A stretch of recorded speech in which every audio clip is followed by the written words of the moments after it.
पूरा हफ्ता आपके लिए एक एक्शन पैक्ड हफ्ता रहने वाला है, क्योंकि हफ्ते की शुरुआत में ही हम रिलायंस इंडस्ट्रीज की तरफ से जो जियो फाइनेंशियल सर्विसेज का हिस्सा है या फिर वो इकाई है, उसकी लिस्टिंग के साथ कारोबार की शुरुआत करते हुए दिखाई देंगे।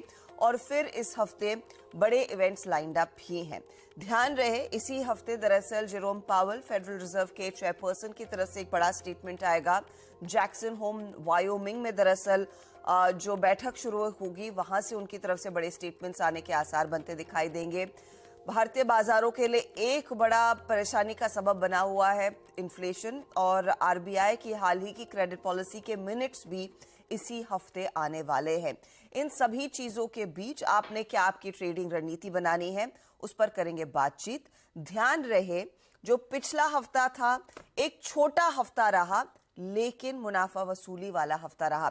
तो वो डेटा पॉइंट आपकी स्क्रीन पर लेकर आएंगे, जहां पर हमने पिछले हफ्ते दरअसल शुरुआत ऑफ कोर्स कुछ मजबूती के साथ की थी, लेकिन जैसे जैसे हफ्ता बंद हुआ है हम 19,300 के आसपास आकर सिमट कर रह गए थे।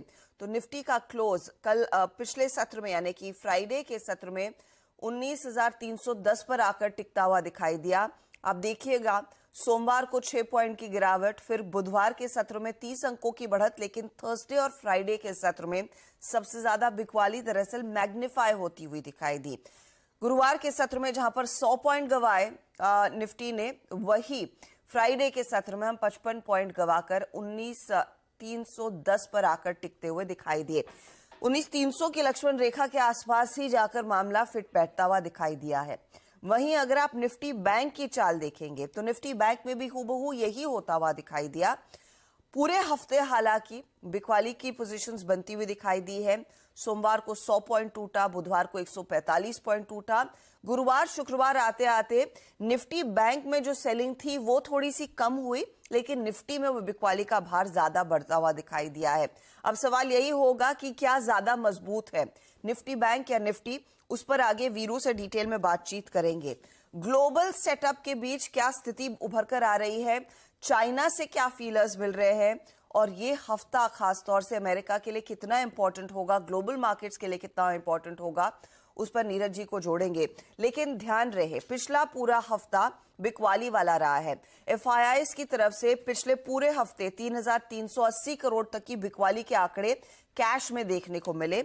वहीं हमने देखा डोमेस्टिक इंस्टीट्यूशनल इन्वेस्टर्स की तरफ से कुछ पोजीशंस तेजी की आई, उन्होंने मामले को संभालने की कोशिश जरूर की है। अगर आप देखिए, ये एफआईआई का आंकड़ा है जहां पर बिकवाली की ज्यादा पोजीशंस देखने को मिली है, और इसी के ठीक सामने अगर आप डोमेस्टिक इंस्टीट्यूशंस का आंकड़ा देखें तो 3,891 करोड़ की खरीदारी डीआईआईज की तरफ से हुई है। तो बाय विस्का आप कह सकते हैं डोमेस्टिक इंस्टीट्यूशनल इन्वेस्टर्स थोड़ी सी ज्यादा खरीदारी करके गए हैं, लेकिन हाँ, एफआईआईज की तरफ से बिकवाली का भार कायम है। ऐसे में आज सुबह के संकेत कैसे हैं? गिफ्ट निफ्टी आपकी स्क्रीन पर आ रहा था, करीब करीब 9 अंकों की बढ़त के साथ कारोबार की शुरुआत होती हुई दिखाई देगी, ऐसा इनिशियल संकेत था। अब गिफ्ट निफ्टी करीब 4 पॉइंट नीचे है। एशियाई बाजारों की तस्वीर आपकी स्क्रीन पर लेकर आते हैं।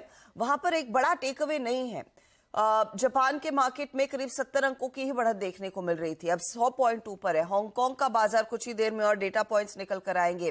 ताइवान के मार्केट में हल्का सा एक अपटिक, और साथ ही साथ आपको इस कॉन्टेक्स्ट में रखना है कि जो ओवरनाइट सिचुएशन अमेरिका से हम पढ़ रहे हैं, वहां पर भी एक शांत सेशन था, ज्यादा कुछ आतिशबाजी नहीं हुई। डाउ करीब करीब 25 पॉइंट ऊपर चढ़कर बंद हुआ।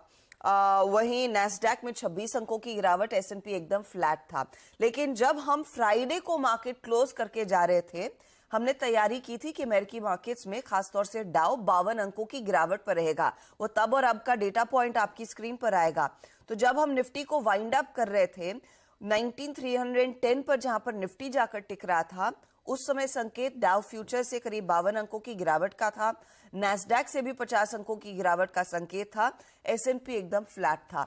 और हुआ क्या, डाउ में कुछ तेजी आई करीब 26 अंकों की, लेकिन नैस्डैक थोड़ा सा फिसला और एस&पी भी फ्लैट ही है।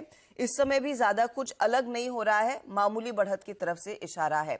अब ओवरनाइट, ओवर वीकेंड क्या हुआ है अमेरिकी बाजारों में, और चाइना की तरफ से जो डेटा पॉइंट आ रहा है लोन प्राइम रेट का, उसे कैसे पढ़ना चाहिए? नीरज हमारे साथ एकदम तैयार है।